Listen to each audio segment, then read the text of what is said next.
the reason you're getting emotional is the reason I'm getting emotional about it now is there goes that same lawyer that I admired and thought about so much. Oh man, knowing what they did.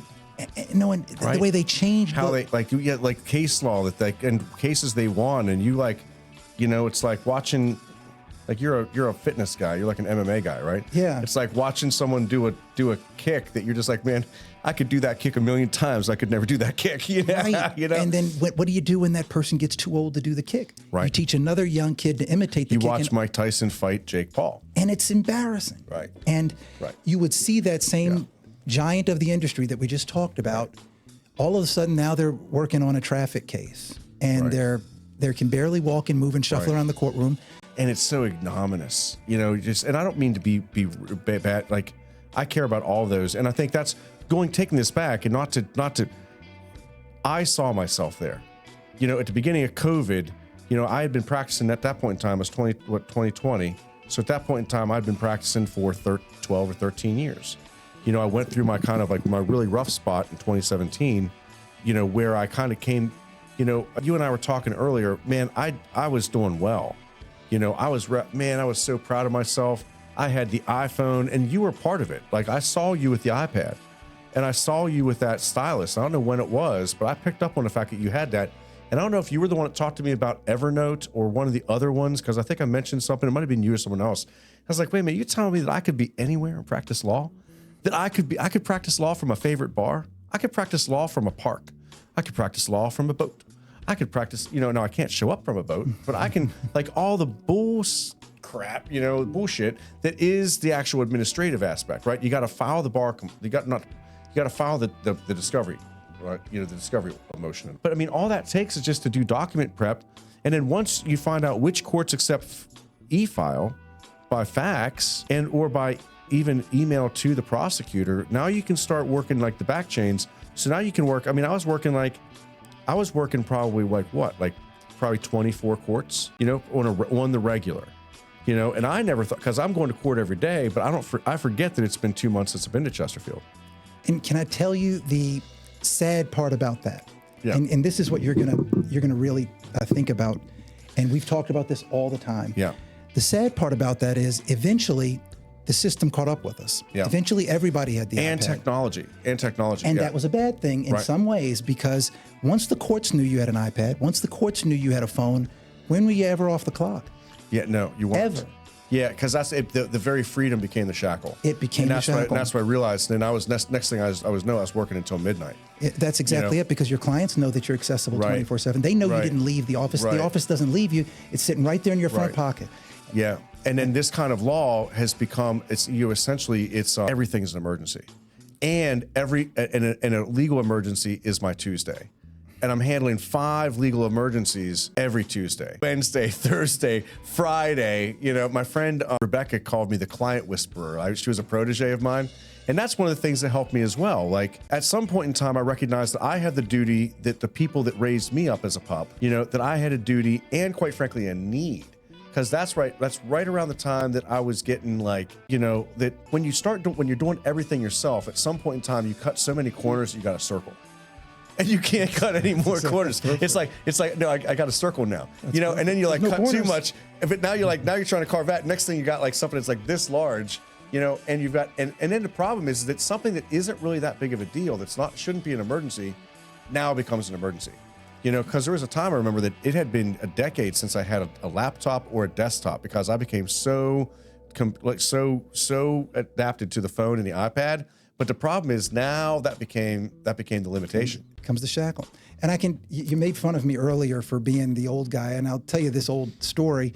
When I first was a prosecutor, right outside of the courtroom, they had this little teeny phone, and all of the defense attorneys would go into court, and after their case was called, they would go back and call their individual secretaries or paralegals and tell them where they were.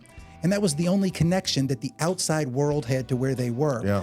Now, if you're sitting in courtroom A and you've got a case in courtroom B and there's another courtroom there, that judge isn't empathetic to you not being there. He's going to say, well, text them, call them, email them. Yep. And that takes me into the next subject. What type of trauma does it put on to a person, no matter how good they are at their job, to know that they are essentially on call for these legal emergencies their entire life. Well, I think that's all of society. I think like my brothers and stuff are sitting there, and it's like, and that's all of society. And certain large corporations are now putting everyone on. You're literally on a video, so someone can literally see whether or not you're at your desk or not. And so this mic, I think the whole world can kind of understand that this like technological ability to be immediately surveilled by your employer or anyone else. I think everyone can resonate with that. I think the thing, and I think for everyone that's there probably feels the same way if their boss comes calling, right? For us, I think it's a little bit different. If I was doing another job that didn't require a license to do, then I can essentially, if one employer fires me, I can theoretically go and practice that trade somewhere else.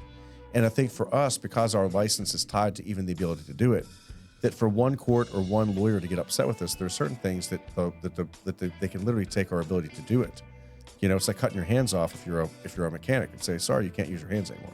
That's a huge stress, and we accept that. That's part of what we signed on for. Right. It is part of what we signed on for. However, we're now running into huge issues right now with the fact that we have legal deserts. We have places that don't have lawyers that practice criminal or domestic relation law in that county. There's 60 of 133 counties of Virginia are legal deserts, less than one lawyer per 1,000 people. Well, and you bring up that point, how enticing is it for someone from outside of that area to go dip their toe in it, knowing that that area has its own proclivities, that area has its own processes, its own practices. And if you go practice in one of those legal desert areas and you don't happen to know that in blank county they do things a little differently here, now you've made a mistake that calls your very license into question. You just Right. mentioned. And then each court, like there are courts around here that you need to do a handwritten motion to get the things filed. And I don't In 2026? Yeah, in 2026. And I don't want to belabor everyone with our these poor lawyers. It's so hard being a lawyer. It's so hard Yeah. being a lawyer, right? Last lawyer that you? charged me this was $5,000. I'd take $5,000. I'll take to take $5,000. Yeah, do what you do. to go argue in court. That's Go all argue I in do. court, that's all you do. Yeah. I yell at people all day long. Well, I can think do that. I think that's where we get down to, and if the Virginia State Bar can see this, I think it's Cameron Roundtree is the president there.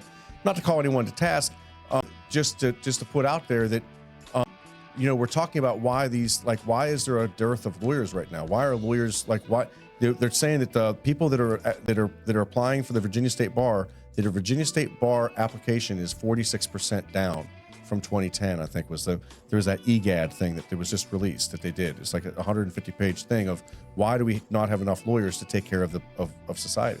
Yeah, I think there's some of those trepidations where if someone had stuck a mic in front of my face 2 or 3 years ago, when I was one of those people watching all of the old lions die, and I'm thinking, I've got a little bit of limp in my step now. I don't. I blew an ace. I blew a legal ACL, Right. man. But Yeah, and those gazelles are looking way faster out there, and I'm like, yeah. Is it me or did the gazelles get faster? Are the gazelles? Right. Are you doing cardio gazelles? I mean, And then you see all these new lions around. You're like, where the hell did and you they're come a lot from? faster than them. They're better looking, and they've got better suits. There? What are you doing over Yeah. there? And you're looking down. You're like, man, how long has it been since I got this jacket dry cleaned? That's exactly it. Wait a minute.